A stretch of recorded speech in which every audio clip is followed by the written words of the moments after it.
Iran और भारत की दोस्ती अमेरिका से देखी नहीं जा रही है। ईरान के चक्कर में अब भारत को 75% टैरिफ देना पड़ सकता है, क्योंकि ट्रंप ने कह दिया है कि ईरान से व्यापार करने वाले देशों पर भी अब 25% टैरिफ लगेगा। ईरान ने जैसे ही अमेरिका की स्टारलिंक पर लगाम लगाई, ट्रंप बौखला गए। एक तरफ ईरान की जनता ने ट्रंप की तस्वीरें जलाना शुरू किया, खामनेई के समर्थन में जबरदस्त रैलियां की, तो ट्रंप को लगा कि उनके हाथ से मामला फिसलता जा रहा है।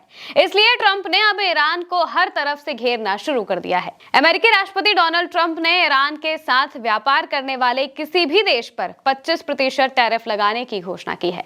ट्रंप की यह टैरिफ कार्रवाई संभावित रूप से भारत और चीन सहित कई देशों को प्रभावित कर सकती है, जो कि ईरान और अमेरिका दोनों के साथ व्यापार करते हैं। ट्रंप ने social media platform truth social पर लिखा, तुरंत प्रभाव से इस्लामी गणराज्य ईरान के साथ व्यापार करने वाला कोई भी देश संयुक्त राज्य अमेरिका के साथ होने वाले सभी व्यापार पर 25% टैरिफ देगा। यह आदेश अंतिम और निर्णायक है।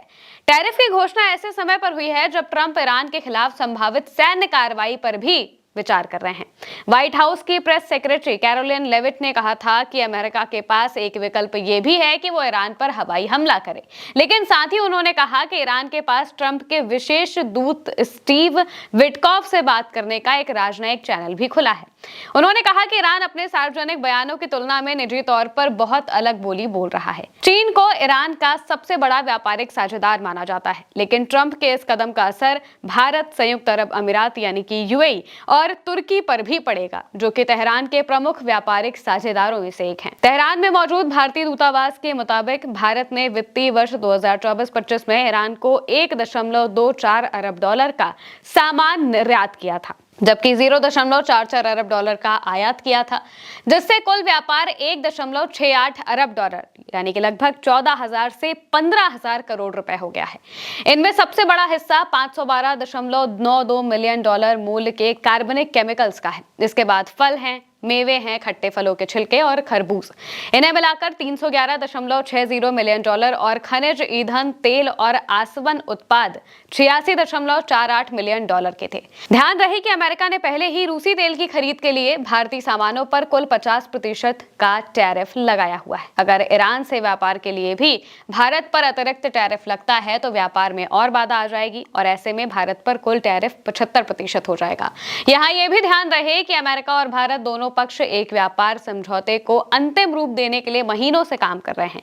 अगर ये समझौता हो जाता है तो ये नई दिल्ली को लंबे समय से अपेक्षित टैरिफ राहत देगा, लेकिन ट्रंप के तेवर से ऐसा लग नहीं रहा है कि वो टैरिफ को लेकर राहत देंगे।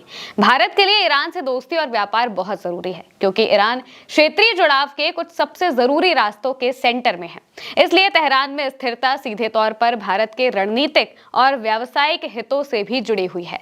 भारत ने सेंट्रल एशिया, रूस और यूरोप तक अपनी पहुंच को गहरा करने के लिए कई प्रोजेक्ट में भारी निवेश किया है। ईरान इन प्रोजेक्ट के लिए एक महत्वपूर्ण ट्रांजिट हब का काम करता है। इनमें सबसे जरूरी है ईरान के दक्षिण पूर्वी तट पर मौजूद चाबहार पोर्ट। ये बंदरगाह भारत को पाकिस्तान को दरकिनार करते हुए अफगानिस्तान और सेंट्रल एशिया तक सीधा रास्ता देता है। ईरान में चाबहार बंदरगाह ही नहीं बल्कि international north south transport corridor यानी कि INSTC भी भारत की क्षेत्रीय व्यापार रणनीति का एक अहम हिस्सा है। ये एक मल्टी मॉडल व्यापार नेटवर्क है जो कि ईरान के जरिए भारत को रूस और यूरोप से जोड़ता है। ये लंबे और महंगे समुद्री रास्तों पर भारत की निर्भरता को कम करता है।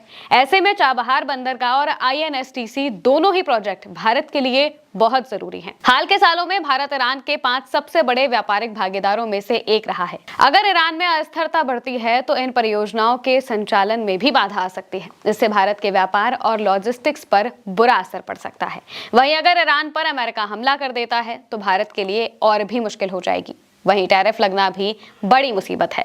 अब ये देखना होगा कि ईरान और भारत दोनों ही इस स्थिति से कैसे निकल पाते हैं। फिलहाल के लिए मेरे साथ इस खबर में इतना ही। आप देखते रहिए उल्टा चश्मा यूसी।